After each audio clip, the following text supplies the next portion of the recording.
पुल पुलिया गिर रहे हैं भ्रष्टाचार पर आधारित निर्माण के कारण।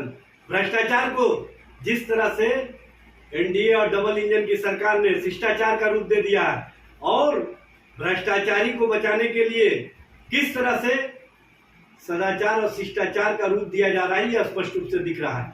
बिहार में लगातार पुल पुलिया गिर रहे हैं और आज भागलपुर के समीप आगवानी पुल का गिरना स्पष्ट रूप से भ्रष्टाचार और भ्रष्टाचार को बढ़ावा देने वाला जो कारक है वो दिख रहा है। इस मामले में बिहार सरकार स्पष्ट रूप से बताने का कार्य करे कि आखिर एक ही कंपनी को पुल के निर्माण का कार्य क्यों दिया गया। देखिए, ये पुल 30 अप्रैल 2022 को गिरा था। उसके पहले भी आईआईटी रुड़की से इसकी जांच कराई गई थी। इसके सुपर स्ट्रक्चर फाउंडेशन के डिजाइन में गड़बड़ी था। किसी ने पीआईएल कर करके संवेदक को कहीं ना कहीं निर्देश मिला कि आप इसको हटा करके नए ढंग से अपने खर्च पर पुल बनाइए। संवेदक की संवेदनशीलता दिखाई नहीं पड़ी है। हमको इसको लेकर के बैठक भी किए हैं, 2 बार बैठक हुई। माननीय उच्च न्यायालय के निर्देश के आलोक में हमारी हाथें बंधी हुई रही। माननीय उच्च न्यायालय को हम जरूर अवगत कराएंगे। इनके लापरवाही, गैर जिम्मेदारी, संवेदनहीनता जनता सफर कर रही है, सरकार की बदनामी हो रही है, विभाग पर भी प्रश्न चिन्ह लग रहा है। और ये लोग जो ईपीसी मूड पर काम करते हैं, ये नए नए टेक्निक निकालने वाले जो लोग हैं, इसकी मॉनिटरिंग हमने विभाग स्तर पर बैठक करके कहा है कि ईपीसी मूड में डिजाइन करने वाले अपने मैक्सिमम इकोनॉमिकल प्रॉफिट के लिए करते हैं और ऐसे लोगों के डिजाइन पर हम आंख मूंद के भरोसा नहीं कर सकते हैं। इसकी जांच उच्च स्तरीय अपने विभागीय मॉनिटरिंग के माध्यम से कराना हमने निर्देशित भी विभाग को कर दिया है। और विभाग गंभीरता के साथ ऐसे लोगों का जो बड़े बड़े बैनर के तले अपने को सुरक्षित कर लेते हैं, वैसे लोग नहीं बचेंगे। विभाग पूरी तरह से नजर रख रही है, मॉनिटरिंग कर रहा है। और जहां पहले ये घटना घटित हुआ है, अगर जो पहले एक्शन लिया गया होता तो इस तरह की घटना घटित नहीं होता। लेकिन आगे हम लोग इसको गंभीरता से ले रहे हैं कि भविष्य में इस तरह की घटना घटित न हो। आप लोग मना रहे हैं, उन्होंने जो कार्य किए हैं तो विश्वविख्यात। ये बात सही है। विगत कई एक वर्षों से हम लोग दशरथ मांझी जी की पुण्यतिथि भी मना रहे हैं, उनकी जन्मतिथि भी मनाते हैं और खुशी की बात है। इसके लिए मैं बिहार के मुख्यमंत्री श्री नीतीश कुमार जी को भी श्रेय देता हूँ कि उन्होंने इस समारोह को राजकीय समारोह के रूप में मनाने के लिए निर्देश दिए हैं और विगत 8-10 वर्षों से मनाया ही जा रहा है। आज भी गहलोर घाटी में हम लोग जा रहे हैं, वहाँ राजकीय समारोह मनाया जाएगा। उसका उद्घाटन माननीय मुख्यमंत्री जी करेंगे या हम करेंगे और वहाँ पर जितने सांस्कृतिक कार्यक्रम वगैरह होंगे, हज़ारों लोग वहाँ पर जुटेंगे। और यहाँ अपने घर पर, क्योंकि हम लोग उनका बाबा दशरथ को पुरुष को अपना एक आराध्य मानते हैं, श्रम में व जायते का नारा होता है, तो इसका ये साक्षात उदाहरण है। 22 वर्ष 4 महीना छेनी हथौड़ी से लगातार प्रयास करके एक पहाड़ को काट दिया, इसलिए कि कुछ लोगों को वजीगंज जाने में 25 किलोमीटर दूरी तय करनी पड़ती थी, उसको उन्होंने मात्र 6 किलोमीटर में बदल दिया। और भी बहुत लोगों को अस्पताल जाने में और लोगों में भी होता था। तो इतना बड़ा काम उन्होंने किया, हम समझते हैं कि उनको उचित सम्मान मिलना चाहिए।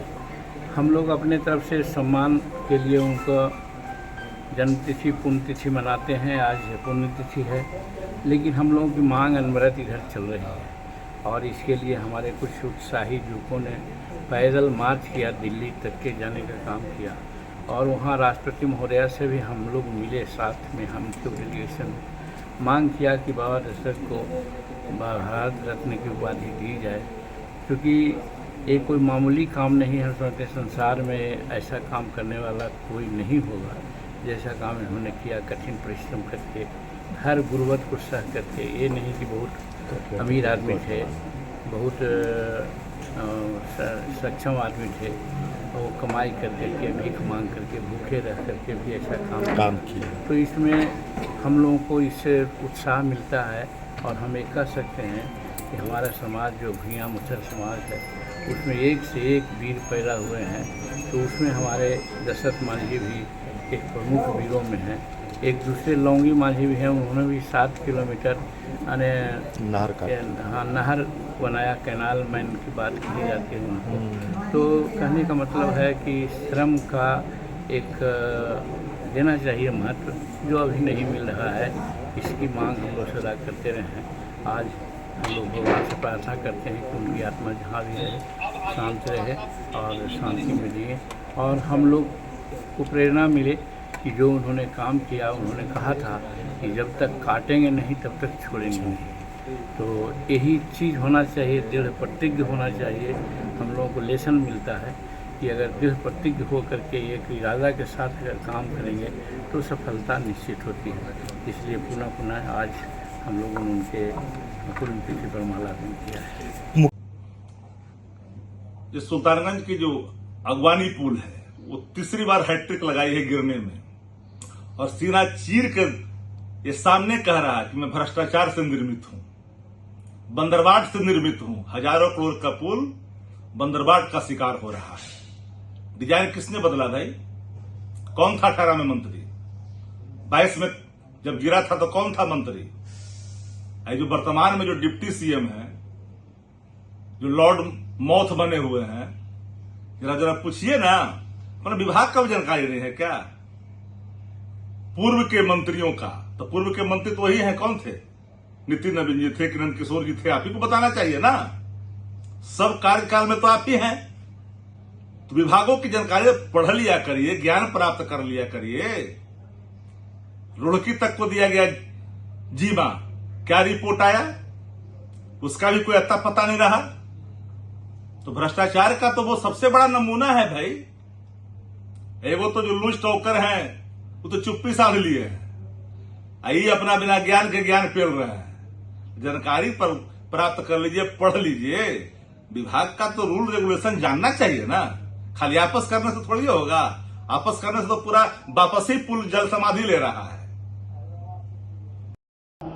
खालिद भाई ने मौलाना आज़ाद साहब पर और मौलाना आज़ाद साहब के किए गए कार्यों के ऊपर एक गोष्ठी का आयोजन किया है, और चाहते हैं कि मौलाना आज़ाद साहब के नाम पर एक कहीं कल्चरल सेंटर या कुछ इस तरह का हो, जिससे कि जो मौलाना आज़ाद साहब ने पहले शिक्षा मंत्री थे और शिक्षा पर और हिंदुस्तान के कल्चर के ऊपर जो उनकी सोच थी, उसको नई पीढ़ी को हम लोग बताने का काम करें। ये बहुत अच्छी शुरुआत है, और इसके लिए खालिद भाई को और पूरे इनकी टीम को हम धन्यवाद देते हैं, और उम्मीद करते हैं कि जिस सोच के साथ इन्होंने ये संगोष्ठी को शुरुआत किया है वो एक बड़ा रूप ले और प्रदेश में गंगा जमनी संस्कृति को और ताकत मिले। ये बिहार के इंटेलेक्चुअल जो मुसलमान हैं उनकी मीटिंग थी, और सभी लोग जमा हुए हैं। बहुत चर्चा चल रही है कि कैसे जो हिंदू मुस्लिम एकता के लिए काम किया जाए, और मौलाना अबुल कलाम आज़ाद जो हिंदू मुस्लिम एकता के प्रतीक हैं, और किस तरह किया जाए कि समाज में एक विश्वास जगे, समाज में भरोसा हो, और अमन भाईचारा के साथ साथ समाज आगे बढ़े। और बताना चाहिए ये जो लॉर्ड मौथ पीस बने हुए हैं, किसके यहाँ छापा पड़ रहा है, किनके यहाँ नोटिस आ रहा है, क्यों बातें छिपाई जा रही है, कौन है संस्थागत तो भ्रष्टाचार का दुकान खोले हुए, किसके संरक्षण में चल रहा है, ये सब बात भी बतानी चाहिए ना। तो लॉर्ड मौथ बनने से काम चलेगा? ज्ञान रखिए, ज्ञान। आपस में वापस मत करिए, अपने ही मंत्रियों पर सवाल खड़ा कर रहे हैं आप। पहली बार जो है ये पुल गिरा, पहली बार जब गिरा था तो ये निर्णय हुआ था कि तोड़ के बनाया जाए। कोर्ट का मसला था, कोर्ट में ये मामला जाने के बाद ये तय हुआ कि शायद जो कंपनी है वो अपने खर्च पे ही जो है पूरा जो है ये दोबारा बनाएगी। लेकिन अगर ये तीसरी बार ये गिरा है, कहीं ना कहीं से जो है का हर एक चीज जो है कमेटी बनी हुई है जांच के लिए। जब हम बने हुए समय कमेटी हम लोगों ने बनाया था, और उस कमेटी के आधार पर जो रिपोर्ट आने थे उस हिसाब से एक्शन लेना था। अब देखना पड़ेगा कि उस कमेटी का क्या रिपोर्ट है, क्योंकि उसके बाद तो हमारी सत्ता चली गई, हम रहे नहीं। जो कमेटी का जो रिपोर्ट है, जब तक वो देख नहीं लेते तब तक इस पे जो है कुछ कहा नहीं जाता। लेकिन फिर भी आप देखिएगा, चाहे पुल हो, पुलिया हो या मेगा पुल हो, लगातार नीतीश कुमार जी के राज में जो है ये गिरता रहा है। एक आध मामला नहीं है, लगातार ऐसे मामले आ रहे हैं। तो अगर जो भी दोषी है, हम तो साफ तौर पे कहते हैं, जो भी दोषी है उसको सख्त से सख्त जो है कार्रवाई होनी चाहिए। लेकिन इसमें वो रिपोर्ट जो है वो महत्वपूर्ण रिपोर्ट है। पहली बार भी गिरा था तो एक रिपोर्ट बनी थी, दूसरी बार जब हमारे समय में ये फैसला हुआ था कि उसकी रिव्यू मीटिंग भी हमने ली थी और ये निर्णय हुआ था कि तोड़वा करके फिर से जो है इसका डिजाइन वगैरह का हम लोग करेंगे। तो ये कर रहे थे, लेकिन कोर्ट में मामला चला गया था, लेकिन कोर्ट का जो निर्णय था उस सबने उसको पालन किया। लेकिन अब ये तीसरी बार गिरा है। अब ऐसा लग रहा है कि ये पता नहीं पुल जो है कब तक बनेगा। ये अब किसी को जो है विश्वास नहीं होता कि ये पुल बनेगा भी कि नहीं बनेगा। तो इसके जो भी डिजाइनिंग स्ट्रक्चर, जो भी फॉल्ट है उस रिपोर्ट में आएगा। हम लोग भी जो है सरकार के अधीन मंत्री के पास, हो सकता है कि हम तो हट गए, हो सकता है रिपोर्ट आया होगा, लेकिन हमारे जहाँ तक जानकारी में हमको नहीं लगता कि जो मंत्री बने हैं वो अभी तक इस पुल को लेके कोई समीक्षा बैठक भी की है कि नहीं। एक सवाल अगर की है तो इसकी जानकारी जो है वो बताना। एक सवाल है, 15 अगस्त को सीएम ने भाषण दिया, उस भाषण में भी पर्सनल अटैक लालू आपके परिवार पर ये जस्टिफाई है? अब देखिए, कोई भी हम अब उनके बारे में हम क्या ही बोले। हमारे अभिभावक हैं, बुजुर्ग हैं, अब उनको हम लोगों को गाली दे के ही उनको थोड़ी खुशी मिलती है, तो वो खुशी आप लोग क्यों छीन रहे हैं? लेने दीजिए, बोलने दीजिए। हालांकि कोई भी कभी भी आज तक देश के इतिहास में कहीं भी ऐसा नहीं देखा गया हो, चाहे स्वतंत्रता दिवस हो या गणतंत्र दिवस हो, इस अवसर पे जो भी मुख्यमंत्री रहे हो, गवर्नर रहे हो या राष्ट्रपति या प्रधानमंत्री रहे हो, इस तरह से निजी और पॉलिटिकल भाषण नहीं दिया करता है। लेकिन फिर भी वो बड़े हैं, हम तो छोटे हैं, हम क्या ही बोले।